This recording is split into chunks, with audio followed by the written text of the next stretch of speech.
Nag-inspeksyon si Senator Sherwin Gatchalian sa loob po ng sinalakay na Pogo Hub. Diyan po sa Porac, Pampanga. Ayon sa Senador, ito na po ang pinakamalaki at pinakabrutal na Pogo na kanyang nakita. Sa gitna nito ay nirekomenda ni Gatchalian na suspindihin si Porac, Pampanga Mayor Jaime Capil. Nagmamaang-maangang pa to si Mayor.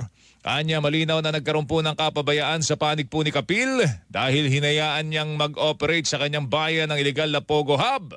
Merong negligence na nangyari kung ang isang mayor hindi pinapapasok. Dapat magsumbong ka na sa polis, mag-report ka na officially, hindi yung tatahimik ka.